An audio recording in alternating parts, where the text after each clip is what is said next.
읽어주는 교과 제6과 전력을 다해 싸움. 8월 6일 안식일의 일몰 시간은 오후 7시 36분입니다. 기억절입니다. 이를 위하여 나도 내 속에서 능력으로 역사하시는 이의 역사를 따라 힘을 다하여 수고하노라. 골로새서 1장 29절.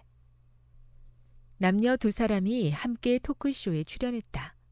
두 사람 모두 아이를 비극적으로 잃은 사람들이었다. 여자 출연자는 20년 전에 아들이 살해되는 일을 겪은 후로 지금까지 마음속에 분노를 사귀지 못하고 있었다. 그러나 남자 출연자는 전혀 달랐다. 그 사람은 몇 해 전 자신의 딸을 죽인 테러리스트를 용서했던 경험과 하나님께서 어떻게 그의 상처를 치유하셨는지에 대해 이야기했다.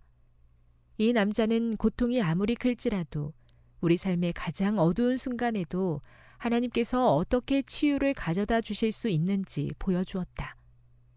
두 사람이 이렇게 다르게 반응할 수 있었던 이유는 무엇인가? 극심한 시련을 통과하면서도 거기에 완전히 압도되지 않고 오히려 성숙하도록 하는 그리스도인 삶의 영적 변화는 어떻게 일어나는가? 이번 주 학습 포인트입니다. 죄 그리고 자아와의 싸움에서 우리의 의지와 의지력은 어떤 역할을 하는가? 어떻게 하면 감정이 우리의 결정을 지배하는 함정에 빠지지 않을 수 있는가? 우리는 왜 시련을 당할 때 포기하지 않고 끝까지 견뎌야 하는가? 학습 목표입니다. 깨닫기. 하나님의 뜻에 순종하며 살기 위해 매일의 삶 속에서 내가 해야 할 일이 있음을 깨닫는다. 느끼기. 시련을 견디고 성숙한 그리스도인으로 거듭날 수 있도록 도우시는 하나님의 은혜에 감사한다. 행하기. 하나님의 말씀에 의지하여 단호한 결심과 끝까지 포기하지 않는 인내로 시련을 견뎌낸다. 다음의 내용을 안교 소그룹 시간에 함께 토의해 보십시오. 1. 나쁜 습관을 고치기 위해 노력해 본 경험이 있습니까? 2.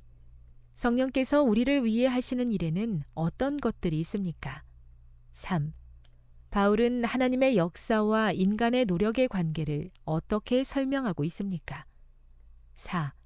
순간적인 감정에 휘둘려 잘못된 선택을 했던 예를 성경에서 찾아보십시오. 5. 마태복음 5장 29절에서 예수님께서 주신 말씀의 참된 의미는 무엇입니까? 6. 예수님과 씨름했던 야곱의 경험을 통해 우리가 배워야 할 중요한 교훈은 무엇일까요? 7. 보다 더 성숙한 그리스도인으로 거듭나기 위해 시련을 대하는 우리의 태도가 어떻게 변해야 할까요? 결론입니다.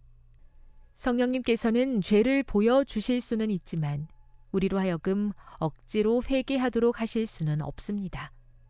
그러므로 우리는 하나님께서 주시는 힘에 힘입어 죄와의 싸움에서 승리하기 위해 끊임없이 노력해야 합니다. 감정이 아니라 하나님의 말씀에 의지하여 단호한 선택과 인내를 통해 시련을 극복한다면 성숙한 그리스도인으로 거듭날 수 있습니다.